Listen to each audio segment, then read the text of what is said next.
Hello दोस्तों, study मित्र में आप लोगों का स्वागत है। आज से हम लोग भूगोल की एक नई सीरीज शुरू कर रहे हैं और यह आधारित होगा बिहार बोर्ड की किताब पे आधारित।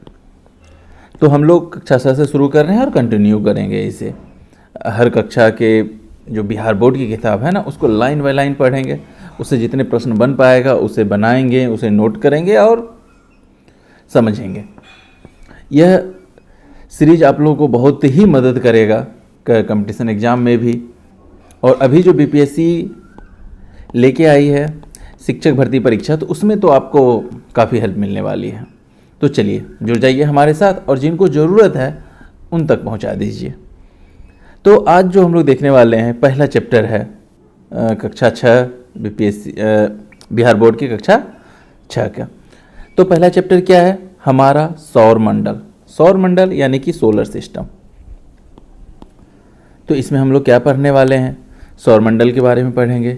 इस परिवार में कौन कौन से ग्रह हैं, उपग्रह हैं, उनकी क्या विशेषताएं हैं, इन सब चीज़ों को पढ़ने वाले हैं। और चूँकि यह कक्षा 6 का चैप्टर है और बोर्ड ने इसे जो बनाया है एकदम मज़ेदार तरीके से बनाया है। उसने इसे बनाया है इस चैप्टर को एक कहानी के शक्ल में कि एक लड़का है गोविंद, वह अपने पिताजी से प्रश्न करता है रात में सोते समय, और वहीं से शुरुआत होती है इस चैप्टर की। तो देखें, गोविंद पिताजी के साथ रात में छत पर लेटा हुआ आकाश की ओर देख रहा था। दूर टिमटिमाते तारे उसे अच्छे लग रहे थे, पर पिताजी से पूछ बैठा, पिताजी तारे टिमटिमाते क्यों हैं? कुछ तारों में कम तो कुछ में ज़्यादा प्रकाश क्यों होती है? अब देखिए, ये बात जो है ना, हम लोग सब बचपन में कर चुके हैं। जब रात में देखते थे तो हमें बहुत अच्छा लगता था। हम लोग देखते थे कोई तारा ज़्यादा चमक रहा है, कोई कम चमक रहा है, क्यों कर रहा है? तो ये सबके मन में यह क्वेश्चन आता था। आप लोगों के मन में भी ज़रूर आया होगा। तो वही गोविंद ने किया। तो पिताजी बोले आसमान में चांद तारों का एक पूरा परिवार होता है। चांद तारों का एक पूरा परिवार होता है और कल हम लोग तारामंडल घूमने चलेंगे। कहाँ जाएंगे? तारामंडल। आप लोगों भी तारामंडल कई लोग गए होंगे। तारामंडल में होता क्या है कि एक बड़ा सा हॉल होता है, जैसे मूवी थिएटर होती है, सिनेमा हॉल, वैसा ही कुर्सियां लगी होती है और उसके ऊपर जो हिस्सा होता है वहाँ पे बड़ा सा स्क्रीन लगा होता है, जिसपे आजकल तो 3D में भी दिखाया जाता है, जिसमें आपको सौरमंडल के बारे में दिखाया जाएगा, अन्य ग्रहों के बारे में, तारा, इन सबों को दिखाया जाता है। और लाइव जब देखते हैं तो हमें बहुत अच्छा लगता है और समझ में भी आता है। तो वही गोविंद के पिताजी बोले कि ऐसा है, कल जो है ना हम लोग तारामंडल घूमने चलेंगे, वहाँ तुम्हारी समझ में सब कुछ आ जाएगा। अगले दिन गोविंद पिताजी के साथ तारामंडल पहुँच गया और प्रवेश द्वार पर ही उसे एक बड़ा सा चित्र देखा। वो चित्र कुछ ऐसा था। अब देखिए इस चित्र को, किस चीज़ का चित्र है समझ में आ गया? यह सौर परिवार का चित्र है। सूर्य और उसके सारे ग्रह चारों तरफ चक्कर काट रहे हैं। तो पिताजी ने बताया कि यह सूर्य और उसके परिवार का चित्र है। यह किसका चित्र है? सूर्य और उसके परिवार का चित्र है। जिस प्रकार हमारा अपना परिवार, उसी प्रकार सूर्य के परिवार में सूर्य ग्रह, क्षुद्र ग्रह आदि होते हैं। यानी क्या समझ में आया? कि सूर्य का परिवार यानी कि सौर परिवार जो है उसमें कौन कौन होता है? स्वयं सूर्य होता है, ग्रह होता है, उपग्रह होता है, क्षुद्र ग्रह होता है, ये सारी चीज़ें होती हैं। कुछ देर बाद सब लोग तारामंडल में प्रवेश करने लगे। गोविंद भी अपने पिताजी के साथ अंदर गया। अब देखिए हेडिंग क्या है? सौर परिवार का मुखिया कौन? सूर्य। गोल छत के नीचे लगी कुर्सियों पर वे लोग बैठ गए। थोड़ी देर में उद्घोषक की आवाज गूंजी, नमस्कार, तारामंडल में आपका स्वागत है। अभी हम लोग सौर मंडल की सैर पर जाएंगे। गोल छतरी नुमा छत पर धीरे धीरे अंधेरा छा गया। तारे टिमटिमाने लगे। ऐसा लगा गोविंद को। गोविंद अपनी कुर्सी पर संभल कर बैठ गया। बोला, अरे यह क्या, यह तो रात हो गई। उसे ऐसा लगा जैसे रात हो गई। तभी आवाज गूंजी, आइए सौर मंडल के मुखिया से मिलते हैं। किससे मिलते हैं? सौर मंडल के मुखिया से मिलते हैं। इतना कहते ही एक दिशा में चमकते हुए सूर्य का दर्शन हुआ। यानी सौर मंडल का मुखिया कौन है? सूर्य है। पूरा हॉल जो है वो रोशनी से भर गया। कुछ ने तो तालियां भी बजा दी। उद्घोषक की आवाज गूंजी, सूर्य जो है सौर परिवार का मुखिया है। यह परिवार का सबसे बड़ा एवं प्रमुख सदस्य है। अगर आपसे कोई पूछे सौर परिवार का मुखिया कौन है तो सूर्य है, और उसका सबसे बड़ा सदस्य भी कौन है? वह सूर्य है। सौर परिवार के सभी सदस्य प्रायः इससे ही प्रकाश पाते हैं, यानी इसी के प्रकाश से प्रकाशित होते हैं। यानी सौर परिवार के अन्य सदस्यों में किसी के पास अपना प्रकाश नहीं है, वो सब चमकते हैं, जैसे चंद्रमा हो गया और बाकी ग्रह भी। क्यों? किसके प्रकाश से? इसी सूर्य के प्रकाश से। दूरबीन से देखने पर सूर्य की सतहों से उठती हुई आग की लपटें दिखाई देती है। कुछ ऐसा दिखता है, ये देखिए, ऐसा लगता है जैसे सूर्य की सतह से आग की लपटें निकल रही हैं। इसी लपट को सौर प्रज्वाल कहते हैं। इसी को क्या बोलते हैं? सौर प्रज्वाल। हमारी पृथ्वी से सूर्य कई गुना बड़ा है। अगर हम सूर्य को क्रिकेट की गेंद मांगे तो पृथ्वी राई के दाने के समान होगी। सोचिए कितना छोटा, सूर्य के सामने पृथ्वी एकदम छोटा होता है, बहुत छोटा हो जाएगा। अब ग्रहों का परिचय। सूर्य से थोड़ी दूरी पर एक और गोला उभरा जो आकार में सूर्य से छोटा था। गोविंद पिताजी से पूछ बैठा, पिताजी ये क्या चमकने लगा? अब अभी तक सूर्य चमक रहा था, अब उसके साथ एक और गोला चमका। चित्र को देखिए, जैसे जैसे ये पहले सूर्य चमक रहा था, अब उसी के नजदीक एक और गोला चमका, जैसे ये वाला। तो वो पूछ बैठा कि अरे ये क्या है? इतने में आवाज गूंजी कि ये जो गोले हैं ना, ये टोटल कितने गोले थे? ये 8 गोले थे जो सूर्य के चारों ओर चक्कर लगाने लगे। तो उद्घोषक की आवाज गूंजी कि ये 8 गोले सौर परिवार के सदस्य हैं, जिन्हें ग्रह कहते हैं। तो अब बताइए ग्रह क्या है? ग्रह सौर परिवार के सदस्य हैं जो पृथ्वी के चारों ओर चक्कर लगाते रहते हैं, जो पृथ्वी के चारों ओर चक्कर लगाते हैं। ये सूर्य के प्रकाश से प्रकाशित होते हैं। इसके पास अपना प्रकाश नहीं है। किससे प्रकाशित होते हैं? सूर्य के प्रकाश से। एक तीर का चिन्ह बारी बारी से सभी ग्रहों पर जाने लगा। उद्घोषक ने उसका नाम बताया, यानी हर ग्रह का। बुध, शुक्र, पृथ्वी, मंगल, बृहस्पति, शनि, अरुण, वरुण। आइए चित्र में देखते हैं। उद्घोषक ने बताया कि जो सबसे पहले नज़दीक है कौन सा? बुध। उसके बाद दूसरे नंबर पे शुक्र, फिर तीसरे नंबर पे पृथ्वी, चौथे नंबर पे मंगल, मंगल के बाद बृहस्पति, फिर शनि, उसके बाद अरुण, उसके बाद वरुण। फिर उसने बताया कि एक ग्रह है जो कि देखिए लाल रंग का चमक रहा है। लाल रंग का होने के कारण इसे लाल ग्रह भी कहा गया। तो मंगल को कौन सा ग्रह बोला जाता है? लाल ग्रह भी कहा जाता है। और बोला कि बुध में बहुत चमक है। क्यों? क्योंकि वह सूर्य के सबसे नजदीक है। सूर्य के सबसे नजदीक है तो सबसे ज्यादा प्रकाश का परावर्तन भी कौन करेगा? वही करेगा, इसीलिए बुध सबसे ज्यादा चमकता है। मंगल लाल ग्रह हो गया। और शुक्र को पृथ्वी का जुड़वा भी कहा जाता है। शुक्र को पृथ्वी का जुड़वा ग्रह भी कहा जाता है, इसलिए क्योंकि यह हर तरह से पृथ्वी के बराबर होता है। सभी ग्रह एक निश्चित दूरी बना करके सूर्य के चारों ओर घूम रहे थे। गोविंद के पिता ने कहा, गौर से देखो, 2 ग्रह ऐसे भी हैं जो अन्य ग्रहों की घूमने की दिशा के नकुल के उल्टी दिशा में घूम रहे हैं। कितने ग्रह? 2 ग्रह। 2 ग्रह क्या कर रहे हैं? उल्टी दिशा में घूम रहे हैं। तो बताइए 2 ग्रह कौन कौन से हैं? तो गोविंद के पिताजी ने बोला कि भाई देख के बताओ ये कौन कौन से ग्रह हैं जो कि उल्टी दिशा में घूम रहे हैं। तो यह 2 ग्रह हैं, शुक्र और यूरेनस। यूरेनस यानी अरुण। तभी उद्घोषक ना हुई कि सभी ग्रह सूर्य के चक्कर लगाते हैं। शनि के चारों ओर छल्ले को दिखाकर उन्होंने बताया कि एकमात्र ग्रह जिसके चारों ओर छल्ले हैं। अब देखिए एक शनि को, ये देखिए शनि को, शनि के चारों ओर क्या है? छल्ला है। देखने में बहुत सुंदर लगता है और यह एकमात्र ग्रह है जिसके चारों ओर छल्ला है। तो यह बात किसने बताया? उद्घोषक ने बताया। अगर आपसे पूछा जाए किस ग्रह के चारों ओर छल्ला है तो किसके ग्रह के? शनि के। और यही कारण है कि इन सभी ग्रहों में सबसे अलग कौन दिख रहा है? बताइए सबसे अलग आपको कौन दिखेगा? यही शनि दिखेगा। उसके बाद उद्घोषक ने बताया प्लूटो, जिसकी गणना पहले ग्रह के रूप में होती थी, लेकिन अब वह ग्रह नहीं है। प्लूटो पहले ग्रह के रूप में जाना जाता था, लेकिन फिर क्या हुआ? 24 अगस्त 2006 को IAU इंटरनेशनल एस्ट्रोनॉमिकल यूनियन ने क्या किया कि प्लूटो को ग्रह की लिस्ट से हटा दिया, बोला कि यह ग्रह नहीं है, क्या है, यह क्षुद्र ग्रह है। तो हम लोग जब पहले पढ़ते थे, पहले की किताबों में देखिएगा टोटल 9 ग्रह होंगे, लेकिन 2006 के बाद की किताबों में कितने ग्रह रह गए, सिर्फ 8 ग्रह। फिर क्या हुआ, अच्छा, आसमान में टिमटिमाते तारे, अचानक छतरीनुमा आकाश का रंग बदला, अब सूर्य ग्रहों की जगह तारे टिमटिमाने लगे। गोविंद ये देखकर दंग था, तभी आवाज उठी, तारों का अपना प्रकाश होता है। अभी तक हम देख रहे थे कि ग्रह सूर्य के प्रकाश से चमकता है, लेकिन तारों का क्या होता है, अपना प्रकाश होता है। लेकिन ये तारे क्या हैं, ये हमसे काफ़ी दूर है, इसलिए हमें टिमटिमाते हुए नजर आते हैं। अगर आपसे कोई पूछे तारे क्यों टिमटिमाते नजर आते हैं, क्योंकि वह काफ़ी दूर है। अब गोविंद अपने प्रश्न का उत्तर मिल चुका था, इनमें से कुछ तारे तो सूर्य से भी बड़े हैं। सूर्य भी तो क्या है, एक तारा ही है।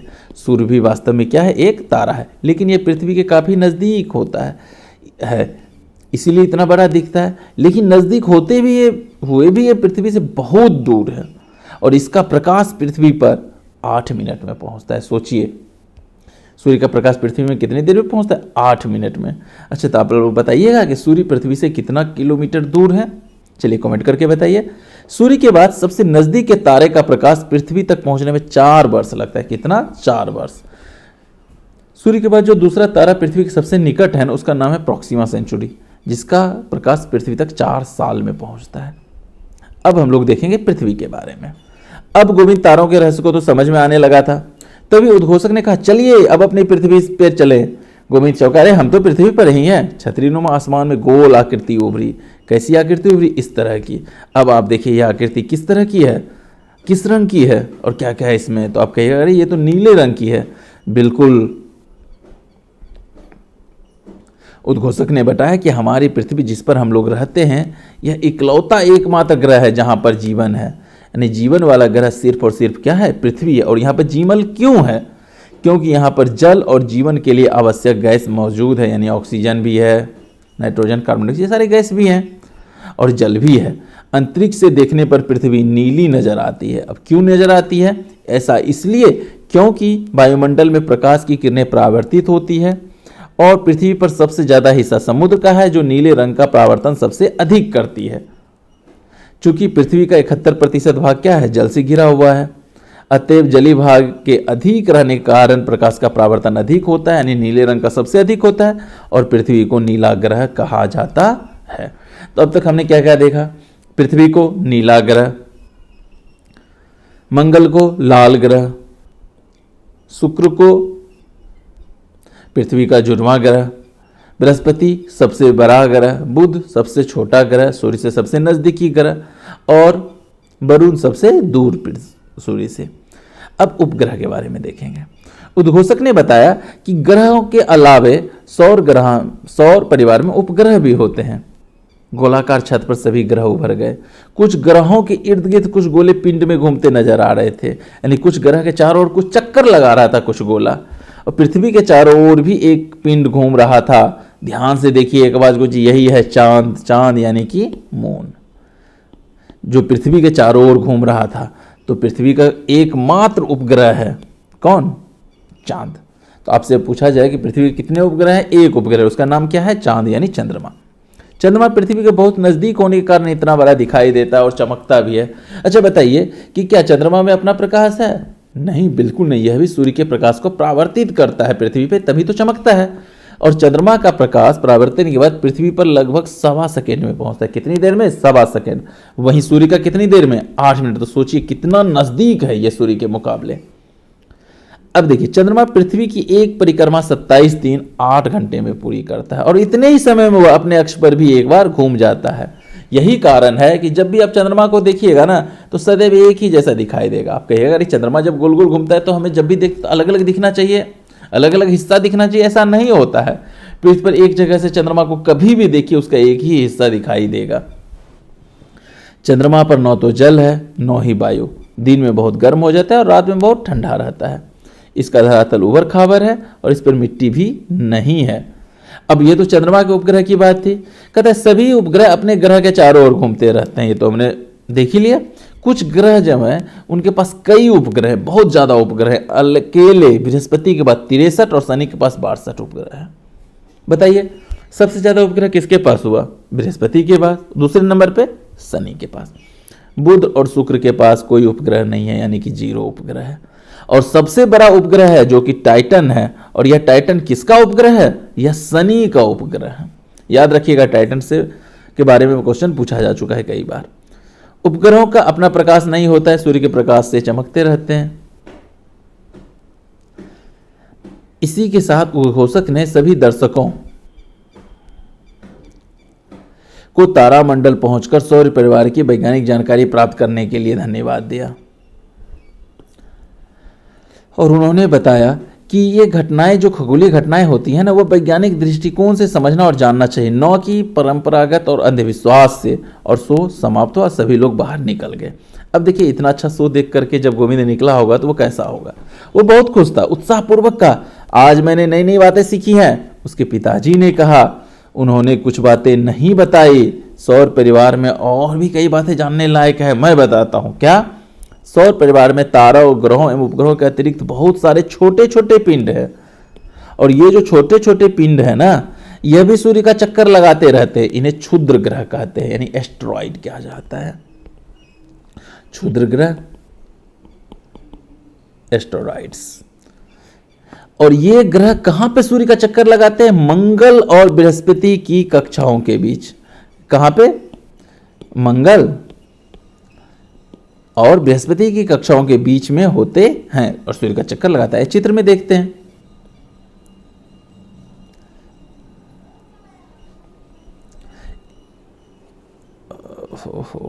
कहां देखें? यहां पे, यहां देखिए, यहां पे आपको कौन दिख रहा है? ये रहा बृहस्पति और ये रहा मंगल, और इस दोनों के बीच में, इस दोनों के बीच में आपको क्या दिख रहा है? आपको ये दिख रहा है, ये वाला, ये जो हिस्सा, छोटे छोटे छोटे छोटे ग्रह जो है ना, पिंड, ये सूर्य का चक्कर लगा रहे हैं, इसी को बोला जाता है एस्टेरॉइड, यानी कि क्षुद्र ग्रह। ये आकाश में इधर उधर घूमते रहते हैं, और ये वास्तव में ग्रह के ही टूटे हुए भाग हैं।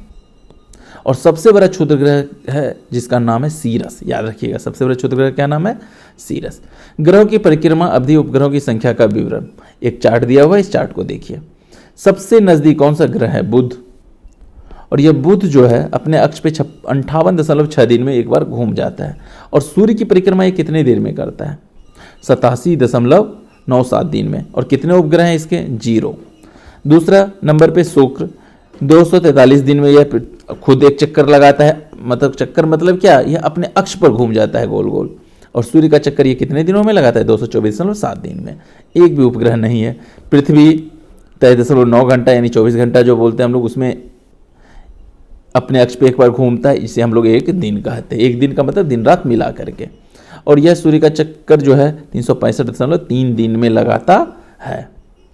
और इसके पास एक ही उपग्रह है, क्या नाम है उसका? चंद्रमा। फिर आता है मंगल, 24.6 घंटा 687 दिन में सूर्य का चक्कर, 2 उपग्रह है। बृहस्पति सबसे बड़ा ग्रह, 9.9 घंटा में अपने अक्ष पे घूमता है, यानी एक दिन इसका 9.9 घंटे में ही हो जाता है। और 11.86 वर्ष लगते हैं इसको सूर्य के चक्कर लगाने में। 63 यानी सबसे ज़्यादा उपग्रह है। शनि 10.3 घंटा में अपना अक्ष पे घूमना, जबकि सूर्य का चक्कर 29.46 वर्ष में। टोटल उपग्रह कितना है? 62। 62। यूरेनस, अरुण 6.2 घंटा 84.1 वर्ष में, और 27 उपग्रह हैं। वहीं नेपच्यून 18.5 घंटा में अपने अक्ष पे, जबकि 164 साल लगता है इसको घूमने में सूर्य के चारों ओर। कितने उपग्रह हैं? 13।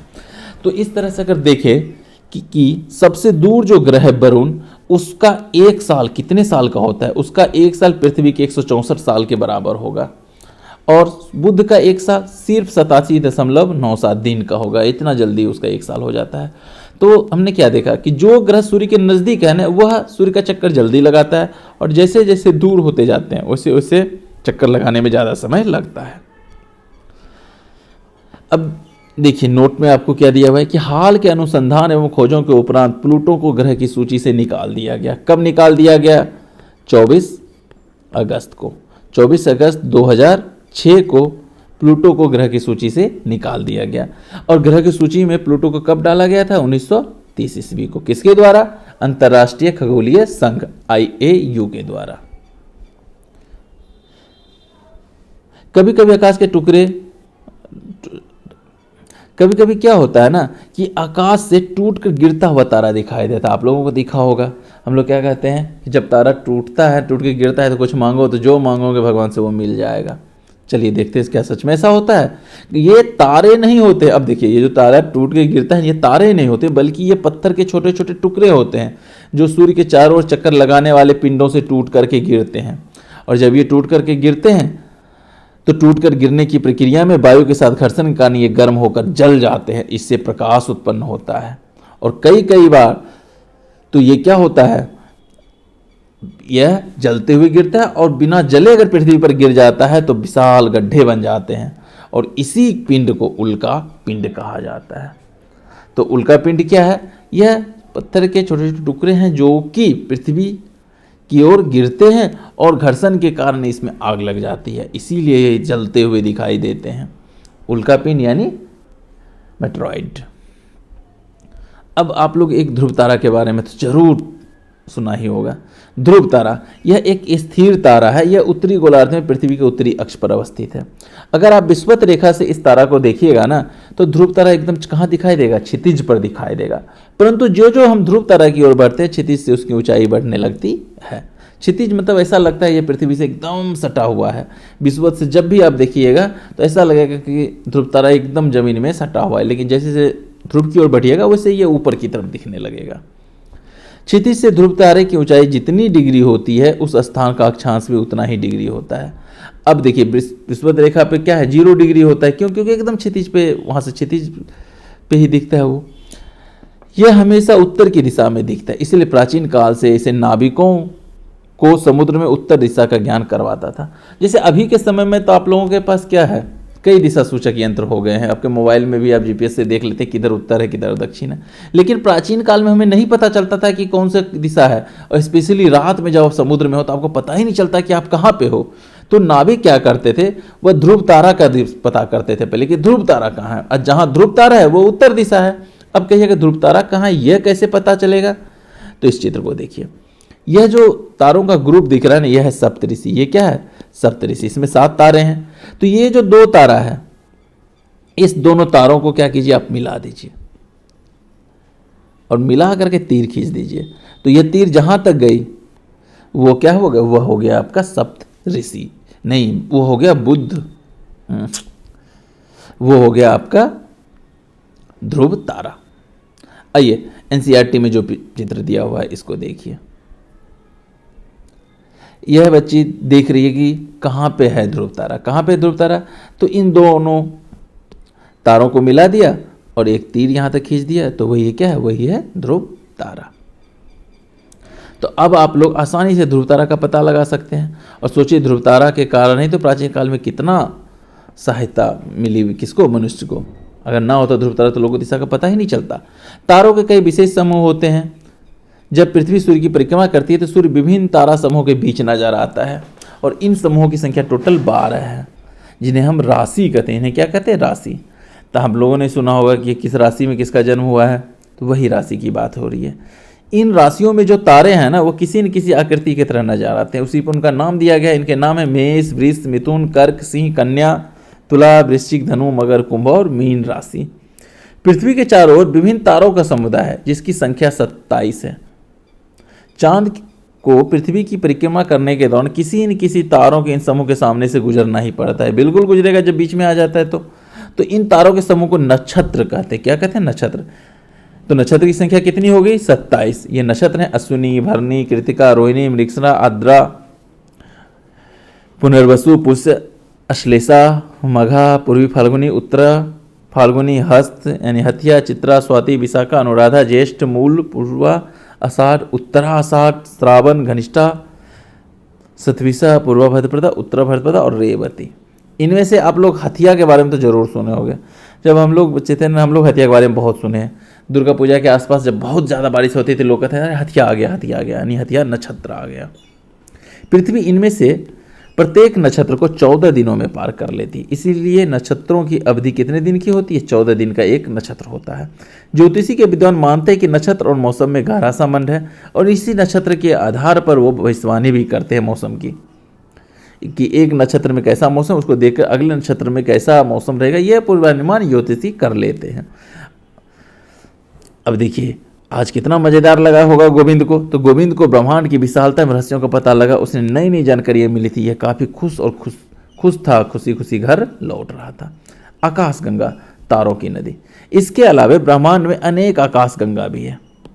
अब ये आकाश गंगा क्या है, उसने पिताजी से पूछा। तो पिताजी ने बताया कि आकाश में कहीं कहीं रास्ते की तरह दूर तक असंख्य तारे फैली हुई चौड़ी सफेद चमकदार पट्टी में होती है। इसको आकाश गंगा कहते हैं। इसकी कल्पना आकाश में प्रकाश की एक बहती हुई नदी के से किया गया है। और चूंकि हम लोगों नदी मतलब गंगा का ही नाम लेते हैं, इसलिए इसे आकाश गंगा कहते हैं। चित्र में देखिए, यहाँ देखिए, यहाँ आपको ये दिख रहा है ना, ये तारों का समूह है जो कि एक नदी की तरह है। इधर देखिए, यहाँ पे तारों का समूह है, इधर भी तारों का समूह है, इधर से भी है, इधर से भी है, बहुत सारे तारों का समूह है। तो यह जो पट्टी के रूप में दिखता है, इसी को क्या बोलते हैं, इसी को आकाश गंगा कहते हैं।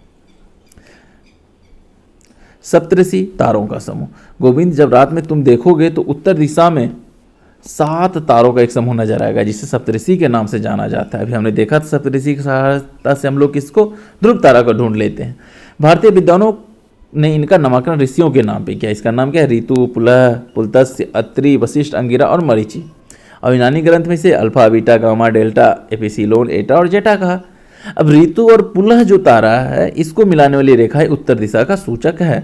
ऋतु और पुलह कौन से तारा है, ये दोनों, इन दोनों को मिला दीजिए। चलिए मिला दिया, तो इसको जो मिला देंगे तो ये जो दिशा होगी, यही दिशा क्या है, यह उत्तर दिशा है। तो उत्तर दिशा का ज्ञान हमें किससे पता हो चलता है, यह सप्तऋषि से प्राप्त होता है। तो यह था पूरा चैप्टर, फर्स्ट चैप्टर। तो इस पर आधारित प्रश्नों को भी देख लेते हैं, बहुत मजा आने वाला है आप लोगों को। सही विकल्प को चुनिए। राशियों की कुल संख्या कितनी है, कितनी राशियां हैं, हमने देखा था कितनी है, 12 है। सूर्य की आकृति कैसी है, गोल, इसमें तो कुछ कहना नहीं है। सौर परिवार का मुखिया कौन है, चलिए आप ही बता दीजिए कौन है, सूर्य है। ग्रहों की कुल कितनी संख्या है, कितनी संख्या है, 9 की 8, 8 है। क्यों है 8, ये भी आप बता सकते हैं। सप्तऋषि कितने तारों का समूह है, कितने तारों का, सप्त नाम ही है 7। पृथ्वी एक नक्षत्र को कितने दिनों में पार करती है, कितने दिनों में, 14 दिन में। विषुवत रेखा पर ध्रुव तारा कहाँ दिखता है, क्षितिज पे, लगता है कि एकदम जमीन से सटा हुआ है। लेकिन जैसे जैसे उत्तर की ओर बढ़िएगा तो उसकी ऊंचाई बढ़ने लगेगी। मंगल और डैश ग्रह के बीच क्षुद्र ग्रह पाए जाते हैं, किसके बीच, बृहस्पति के बीच। बृहस्पति जो सबसे बड़ा भी है। बृहस्पति के कितने उपग्रह हैं, कितने उपग्रह हैं, 63। और उससे जस्ट एक पीछे कौन है, शनि। ओहो, तो आप बताइए कि शनि के कितने उपग्रह हैं। सूर्य का प्रकाश पृथ्वी तक कितने समय में पहुंचता है, कितने मिनट में पहुंचता है, आप बताइए, कितने मिनट में, 8 मिनट में। और चंद्रमा का प्रकाश कितने देर में पृथ्वी पर पहुंचता है, चलिए कमेंट कीजिए आप। सूर्य से दूरी के अनुसार विभिन्न ग्रहों के नाम लिखिए। देखिए सूर्य से विभिन्न ग्रहों का नाम दूरी के अनुसार अगर लिखना हो ना, तो उसमें आपने एक चीज़ याद किया होगा। चलिए मैं बता रहा हूँ आपको, आपने एक लाइन याद किया होगा कि my very efficient mother just served us nuts। इससे कैसे पता चलता है, देखिए एम यानी कि मार्स, मार्स होगा कि मरकरी होगा, बताइए, मरकरी। एम यानी कि मरकरी, मरकरी यानी कि बुध। तो सूर्य के सबसे नजदीक कौन सा हो गया, बुध। दूसरे नंबर पर वेनस यानी कि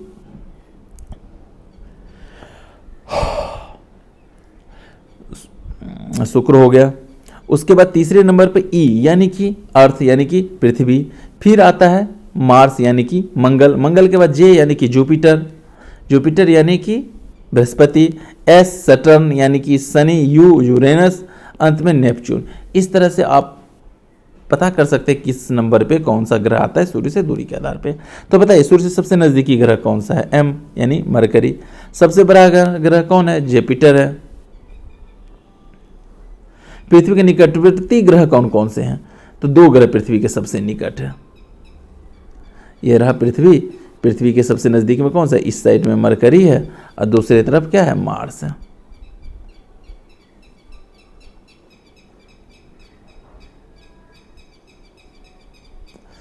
सही बोला मैंने, नहीं, पृथ्वी के सबसे नज़दीकी ग्रह क्या है? शुक्र और मंगल है। एक तरफ शुक्र है, एक तरफ मंगल।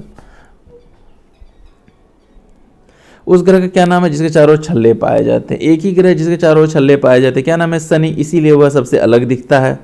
पृथ्वी के उपग्रह का क्या नाम है? एक ही उपग्रह है, चंद्रमा। सबसे ज़्यादा उपग्रह किसके पास है? बृहस्पति के बाद। दूसरे नंबर पे कौन है? शनि। वे कौन से ग्रह हैं जो पृथ्वी के घूमने की विपरीत दिशा में घूमते? दो ही ग्रह है जो पृथ्वी के विपरीत घूमता है, कौन? शुक्र और यूरेनस। आकाशगंगा क्या है वो तो समझ में आ गया। बुध सबसे छोटा ग्रह, पृथ्वी नीला ग्रह, चंद्रमा पृथ्वी का उपग्रह, उल्का पिंड आकाश में चक्कर लगाने वाले पत्थरों के छोटे टुकड़े, आकाशगंगा आकाशगंगा क्या हो जाएगा? आकाशगंगा लाखों तारों का समूह, और ब्रह्मांड क्या हो जाएगा? लाखों आकाशगंगा का समूह। आपस में चर्चा कीजिए। कई तारे सूर्य से बने हैं फिर भी छोटे क्यों दिखाई देते हैं? आराम से आप बताइए। तारे आकाश में ही हैं फिर भी दिन में क्यों नहीं दिखते? क्योंकि सूर्य की प्रकाश इतनी ज़्यादा होती है कि तारे नहीं दिखते हैं। चंद्रमा तारों से छोटा होता है फिर भी क्यों बड़ा दिखता है? क्योंकि वह सबसे नज़दीक है। अगर किसी आकाशीय पिंड में प्रकाश ना हो तो क्या वो हमें नजर आएगा? बिल्कुल नजर नहीं आएगा। लेकिन फिर भी नजर आता है। क्यों नजर आता है? क्योंकि वो सूर्य के प्रकाश को परावर्तित कर देता है। तो बताइए इसका आंसर हाँ होगा कि ना होगा? तो इसका आंसर आप क्या कीजिएगा? हाँ में दीजिएगा। क्यों? क्योंकि चंद्रमा जो है अपना प्रकाश नहीं है फिर भी हमें चमकता हुआ दिखता है। किसके प्रकाश के कारण? सूर्य के प्रकाश के कारण। तो यह था पहला चैप्टर। पहला चैप्टर आज खत्म हो रहा है, फिर हम लोग अगले चैप्टर को भी देखेंगे और इसमें और क्या क्या आपको सुधार चाहिए कमेंट करके बताइएगा। हमारे साथ बने रहने के लिए आपका बहुत बहुत धन्यवाद। जय हिंद।